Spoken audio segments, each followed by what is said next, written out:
Well, Coach, first of all, thanks for joining us and all. What's it like now being back on this other side now? You went to the dark side for a little while. Now you're back with coaching. It's fun. I'm a better coach right now than I was when I left Carolina before and when I got through at Texas, because my last 5 years I've learned so much more about the media, but at the same time I've learned a lot more about college football. I was able to watch spring practices.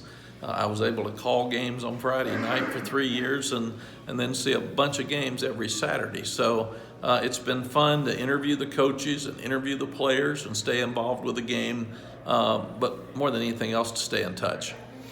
Coming back to North Carolina, I know you've probably talked about this a lot, but the decision to come back, was it hard? And then what's it been like since you've been back? My wife and I, Sally, talked a lot about would we go back if the right opportunity came up, and we interviewed with people about every year, but nothing felt right, either for us or for them, or it just didn't connect. And then when Carolina called, we had a great experience there before. Sally and I have a tremendous amount of friends in Chapel Hill. I'm familiar with the town, the university.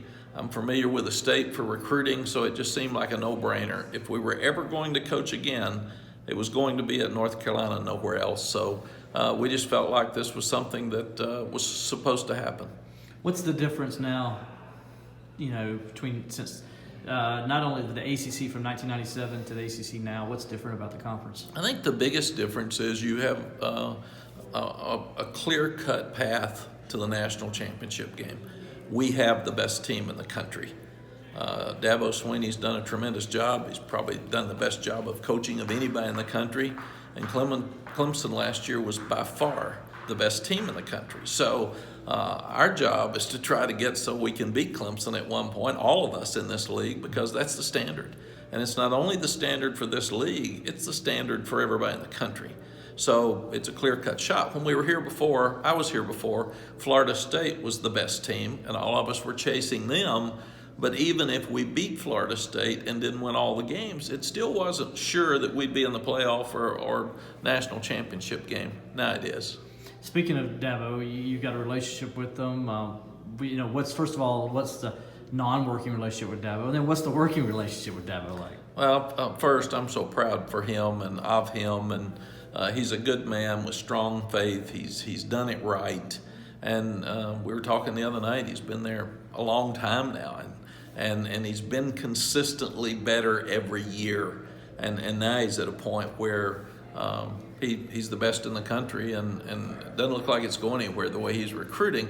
So Dabo and I are so close that when the word was out that I might be taking this job, he texted me and said, "Are you really going to do this?" And I said, "Yes, as long as I can appeal to the NCAA and not have to play you guys next year." Well, we have to play them. So, but still, I'm proud of all he's accomplished and what he does for college football. Dabo tells a good story that when he became head coach at Clemson, he reached out to a lot of people, and a lot of people, he said it, were rude to him. Didn't want him to come and check him out. So you didn't. You opened up and said, "Yeah, sure, come on out here. We'll be happy to help you out." Why was that? Was there something different about Coach Swinney? What was it about it that said, "Hey, look, I want to help this young man"? A lot of the older guys took up for me and helped me when I was a younger head coach. So that was one reason.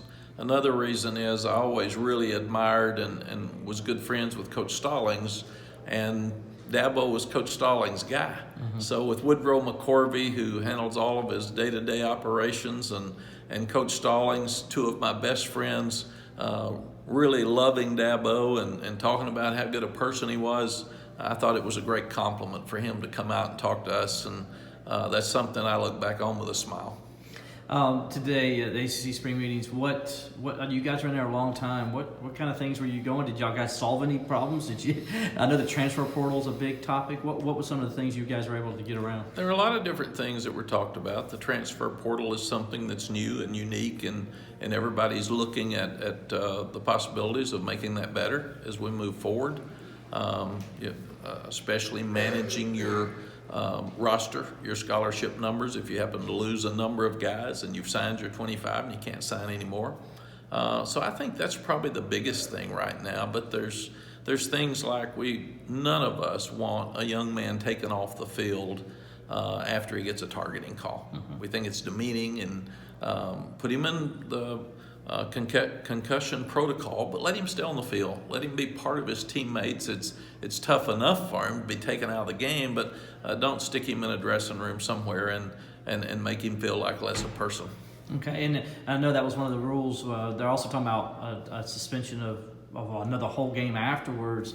What are the coaches saying about that? Favor of it? Not in favor of it? Well, I think only 7 times last year did guys have multiple targeting calls, so it probably won't come up a lot. But I think the message is trying to make sure that young guys are just being safe. Right, and the main thing is, a lot of these guys in instances are just playing football. They're not trying to take somebody's head off. Is that something where you really want to see the leagues, not just the ACC, but the NCAA as a whole, the officials get better with the fact of, okay, what's the intent of the young man, and not so much go by the letter of the law, but what the intent is? Yes, we've got some of the same issues with the crackback block now on the unprotected player, because you use your hands, and if it's inside on a linebacker and you got a 230-pound linebacker running at a 160-pound wide receiver and he's pushing with his hands, he could get hurt. So we all want the game to continue to get safer for the student athletes, but at the same time, we don't want to change the game to a point that it might hurt someone else. And last question for you, the ACC network coming on. You've been a part of what's been going on over there at ABC and ESPN the last several years. How different will this be for the league going forward, especially for football? Yeah, we had the startup of the Longhorn Network at Texas when I was there, and in watching the SEC network grow and being part of ABC and ESPN the last few years, I think it's a great opportunity for our coaches in the league and student athletes, because you're going to get so much more exposure for your program. A lot of times football players don't get to show who they are because they've got a helmet on. Nobody sees their face, nobody hears them talk, and this will be an opportunity for them to really show how intelligent they are, how funny they are, how bright they are moving forward.